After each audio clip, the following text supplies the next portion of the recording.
जय हिंद आप सभी को। तो कैसे हैं? उम्मीद है कि आप लोग अच्छे होंगे। तो चलिए आज से हम लोग पढ़ेंगे कक्षा 6 का विज्ञान।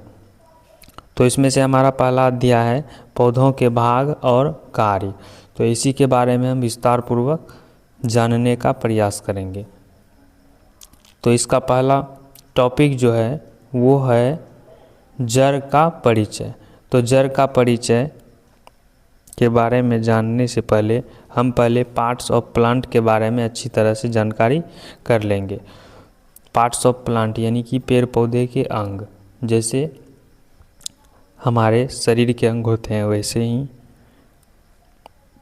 पौधे के भी अंग होते हैं। जैसे पहला है जड़, रूट, अंग्रेजी में रूट जड़ होती है। दूसरा स्टेम, स्टेम मतलब होती है तना। फिर उसके बाद फ्रूट, फ्रूट मतलब फल। फिर आ जाती है लीफ, लीफ मतलब होती है पत्ता। उसके बाद फ्लावर, फ्लावर मतलब फूल। उसके बाद फ्लावर से ही फल का निर्माण होती है। तो चलिए हम लोग पहला जो टॉपिक है वो है जड़ का परिचय। तो जड़ के बारे में हम पहले विस्तार पूर्वक जानेंगे। जड़ आप लोग देखे होंगे। तो देखिए इसमें इसके बारे में हम कुछ जानने का प्रयास करते हैं। तो जड़ें पौधे का वह हिस्सा है जो ज़मीन के नीचे होती है। तो जड़ जो है पौधे का वह हिस्सा होती है जो ज़मीन के नीचे होती है, जो कि हमें ऊपर से नहीं दिखती।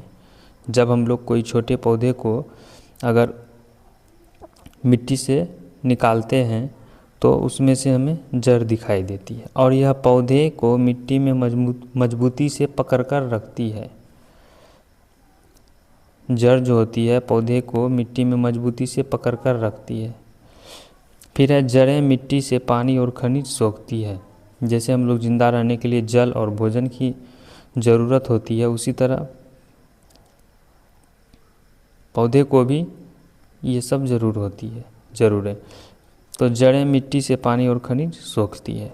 फिर है यह पौधे के लिए आधार का काम करती है, यानी खड़े रहने में ये मदद करती है जड़ पौधों को। फिर है कि कुछ जड़ें भोजन भी जमा करती है, जैसे गाजर, मूली, ये सब जो होती है ये हम लोग जड़ ही खाते हैं। गाजर की क्या खाते हैं? जड़, जड़ें खाती है। किसी के तना भी खाते हैं, किसी के फल खाते हैं, या फिर किसी के फूल भी खाते हैं। ये सब अंग हुए पौधे के, ये सब के भी रूप में हम भोजन ग्रहण करते हैं। फिर जड़ जो होती है वो दो प्रकार की होती है, एक मूसला जड़ और रेशेदार जड़। तो जड़ें कितने प्रकार की होती है? दो प्रकार की, मूसला जड़ और रेशेदार जड़। रेशेदार जड़। फिर है कि जड़ें मिट्टी के कटाव को रोकने में मदद करती है। जड़ जो होती है मिट्टी के कटाव को रोकने में मदद करती है। अगर आप लोग कहीं पे सफ़र करते होंगे, देखे होंगे सड़क के किनारे सरकार जो है वो पेड़ लगाने का काम करती है। तो बड़ा बड़ा पेड़ देखे होंगे सड़क के बगल में, तो वो इसीलिए लगा दी जाती है कि मिट्टी के कटाव को रोके और सड़क को सुरक्षा प्रदान करे। और साथ ही साथ वाहन से जो धुआं निकलती है उससे आप लोग जानते होंगे कार्बन डाइऑक्साइड गैस निकलती है, तो वो वातावरण को प्रदूषित कर देते हैं। इसी कारण पौधे जो है उसमें भी महत्व है। फिर है कि बिना जड़ के पौधा सूख जाता है, क्योंकि उसे पोषण नहीं मिलता। जैसे देखेंगे कोई पौधा अगर आप लोग ज़मीन से उखाड़ लेते हैं तो वो कुछ देर में ही सूख जाती है। क्यों सूख जाती है? क्योंकि उसे पोषण नहीं मिलता, ना उसे जल मिलती है, ना उसे खनिज लवण मिलती। तो यही थी जड़ के बारे में जानकारी। तो अब हम तना के बारे में, तना के कार्य पढ़ेंगे। तो तना क्या होता है? जड़ के ऊपर जो भाग हम लोग देखते हैं वो तना कहलाती है। इस तरह के कुछ तना दिखाई देंगे आपको। अनेकों प्रकार के अलग अलग पौधे के अलग अलग तना होते हैं, किसी के मोटे होते हैं, किसी के पतले होते हैं। तो तना पौधे का मुख्य भाग है जो ज़मीन के ऊपर बढ़ता है, यह ज़मीन के ऊपर दिखाई देती है। यह पौधे को सीधा खड़ा रहने में मदद करता है। तना जो होती है यह पौधे को सीधा खड़ा रहने में मदद करता है। फिर है कि यह जड़ों द्वारा सोखे गए पानी को पत्तियों तक पहुंचाता है। तना जो होती है जड़ों द्वारा पानी सोखने के बाद वो कहाँ तक पहुंचा दी जाती है? पत्तियों तक पहुंचाता है। फिर है कि तने पर ही शाखाएं, शाखाएं मतलब टहनियाँ, पत्तियाँ, फूल और फल उगते हैं। तने पर ही क्या क्या उगते हैं? शाखाएं यानी टहनियाँ, पत्तियाँ, फूल और फल उगते हैं। फिर है कि कुछ तने जो होती है बहुत सख्त होती है, कुछ तने बहुत सख्त यानी कठोर होती है पेड़ का तना, जिन्हें ट्रंक कहते हैं। तो कुछ तने बहुत सख्त होती है यानी कठोर होते हैं, कुछ क्या होते हैं? कोमल होते हैं, जो कि हम कुछ छोटे पौधे के हाथ से भी दबाने के बाद वो टूट जाती है तना। कितने सख्त होते हैं? बहुत सख्त, जिन्हें ट्रंक कहते हैं। चलिए तो फिर हम आगे कुछ बातें जानने का प्रयास करेंगे। तो बोलते हैं कि कुछ तने कोमल और हरे होते हैं, जैसे धनिया।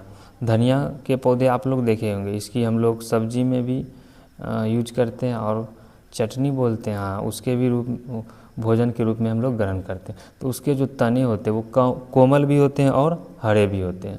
तो कोमल जो होते हैं उसे हम हाथ से भी तोड़ सकते हैं, तोड़ लेते हैं। फिर है कि आलू और अदरक जैसे तने ज़मीन के नीचे भोजन जमा करते हैं। आलू जो होती है वो, उसके तने ज़मीन के नीचे भोजन जमा करते हैं, तब हम लोग आलू वो ज़मीन के नीचे उगाई जाती है।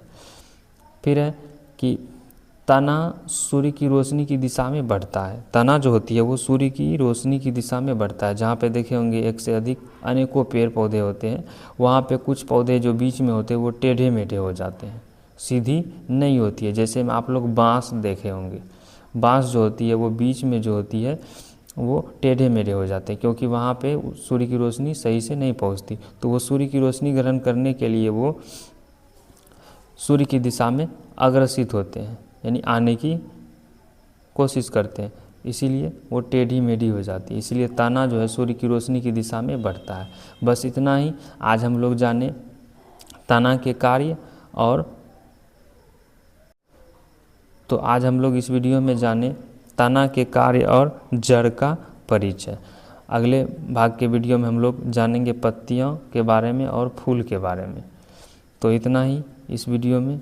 अगर यह वीडियो आप लोग को पसंद आई हुई हो तो इस वीडियो को लाइक करेंगे, अपने दोस्तों के साथ शेयर ज़रूर करेंगे, और इस चैनल पर अगर पहली बार आए हैं तो सब्सक्राइब ज़रूर कर लेंगे, ताकि ऐसे ही अच्छे से अच्छे साधारण शब्द में आप लोगों को ऐसी ही कक्षा में पढ़ाई जाएगी। तब तक के लिए धन्यवाद। जय हिंद, राधे।